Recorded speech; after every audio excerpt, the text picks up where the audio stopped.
making. You're not getting like all of everything. You're getting one thing that's super effective. It's a very, very precise choice.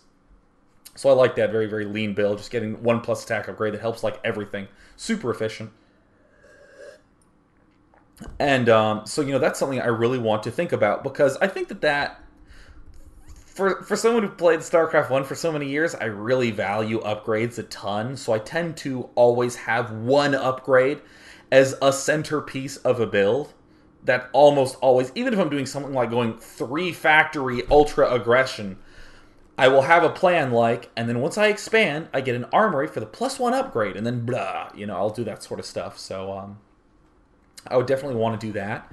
And after I start getting the timing of, hey, when do I start making queens? When do I start making this Evo chamber? I can then start going, well, geez, when is a good time to get roaches? Because I get like 3 roaches out, but I'm really starting to think that I might need to start getting like 10, 11, 12 roaches. And because it's a build order trainer where you can shift number to reset it immediately, you can test it against anything. If you think, well, how would I deal with a roach rush?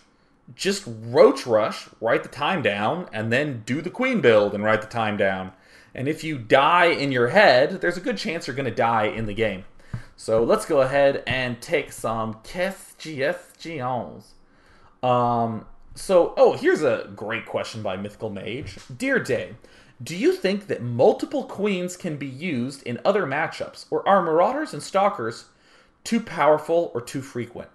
You heard me mention. First, the answer is yeah, totally, man. I'm like seriously, like Zelniq has opened my brain to this.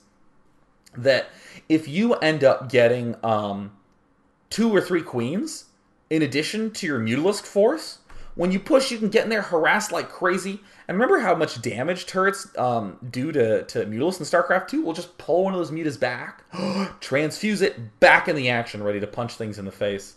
I'm trying to think of other awesome scenarios where that'd be useful. Oh man, the little one in Jinro were suggesting the idea of late game in Zerg vs Terran going Ultralisks with mass queens and just like running into battle. You cast Frenzy on the Ultralisk, and you're just transfusing, because Ultralisks do die much faster than they did in Brood War. At least that's the way it feels. So it's cool to see the idea of I could keep them alive for all eternity. So absolutely love that question quite a bit. And one thing I also wanted to add, something I found particularly brilliant by Zelniq is in that game where he, the first game between he and I, where he said, oh man, if only I hadn't lost those 4 queens. And that's, I think, something that is so critical that a lot of players don't do, which is to identify a tipping point. Obviously, when you're behind, there are ways to come back. For instance, watch yesterday's game. QXC, total badass. There are ways to come back and ways to think about that. But a lot of times, people obsess about, what situation am I in now? Well, how do I win it? Okay, cool. And they end up focusing so much on parts of the game that are already lost. For instance, 2 major titans clash in Brood War, a game where good players don't really make that many mistakes. So it'll be playing, the both of them will be like getting bigger armies, and then this player, who apparently is my right hand, he'll screw something up, so he'll be like, kunk, and at that point, most good players look at that and go, oh, he messed that thing up. He's bound to lose soon. Kind of like Zerg vs Terran. The Zerg player tries to take a 3rd base, but it gets dropped and killed really quickly. So then it's a 2-base Zerg against 2-base Terran. Most Zergs go, yeah, he's dead. And the Zerg player tries to Dark Swarm and tries to do little pushes, but he just can't quite keep up with the Terran momentum and inevitably falls. And too often the newer player looks at that situation and says, well, do you think that Zerg could have gone drops after he lost his expansion? Maybe he should have done swarms in this way, or maybe he should have gotten Hydralisks and Zerglings and fewer lurkers with his swarms.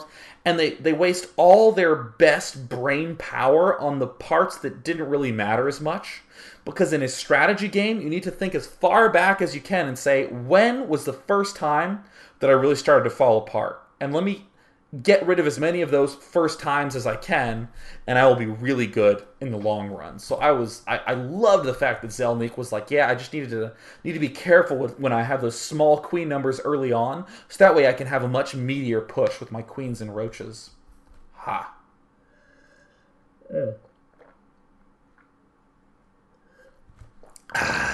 All right, here's a great question. Perfect question by Jin Sin 5. Day 9, do you think building more Banelings to take out the queens would be beneficial? It takes 9 Banelings to kill a queen, and with the enemy player not being able to deal, and the enemy player wouldn't really be able to deal with the burst damage. Which is entirely true. If I am going Queen, Zergling, Spine Crawler, and some of those Banelings pop, they still do an area of effect. So the first thing I would say is I think that's one of the reasons why Zelniq did get the 2 Spine Crawlers up very quickly, is that you can just headbutt, a lot of the Banelings incoming, especially if you have good micro. You can even target fire and just pop one with 1 poke. But the big thing I would say is 9 Banelings, quite a lot. That's kind of a lot of Banelings. Because if you think about it, actually, not if you think about it, if you just saw when I did the Baneling bust example, you saw that I got 5 Banelings out. Right when from the time the Baneling nest starts to when it finishes, you have about 125 gas. You can get 5 Banelings. If you were to wait for another 4 Banelings, that's kind of a long time. So in that time, what I would test as the queen player is, how quickly can I get these roaches out? Because if I can get, 2 queens out to deal with the initial 5 Baneling, Zergling Baneling bust, and then have roaches to deal with like the 11 or 12 Baneling plus mass Zergling bust, then I'll be pretty cheese-proof. So that is one of those testing things. Probably the best way to answer the what about a 9 Baneling bust, I would probably say that's something that you want to make sure you can defend against, and never something that you want to actually try. Because it's very scary. Like, I've actually been in tournaments where I've chosen strategies that pretty much are exactly 8 minutes long, and once you hit 8 minutes and 30 seconds, you actually just need to leave, because you should have won already. When you go 9 Banelings that early on to try to kill your Zerg opponent, you're basically going, hope I win now, because I'm not winning later.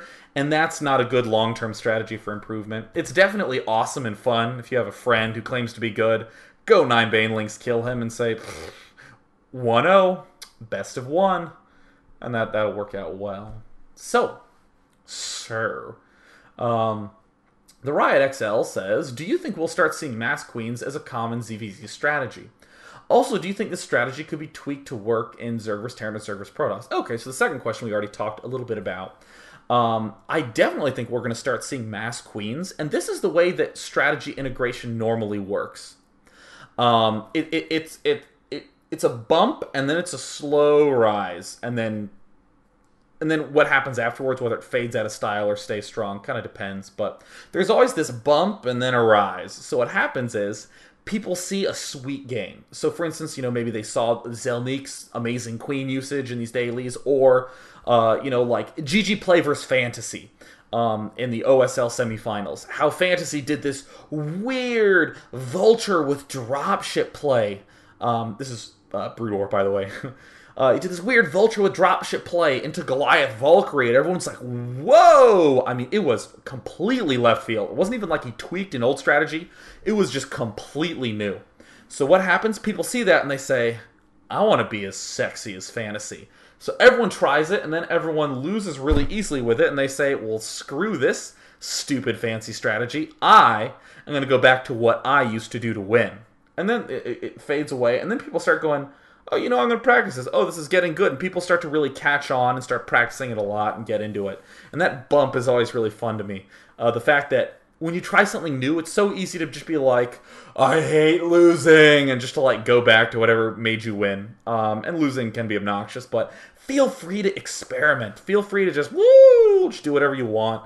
And play around a little bit. Don't think too much about record. And again, get a practice buddy. Practice buddies are so important.